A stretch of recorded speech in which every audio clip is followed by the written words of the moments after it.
One of my hobbies apart from ham radio is flying drones.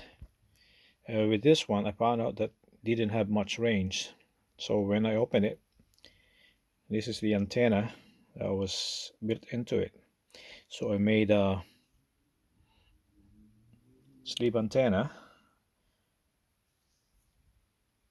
to extend its range.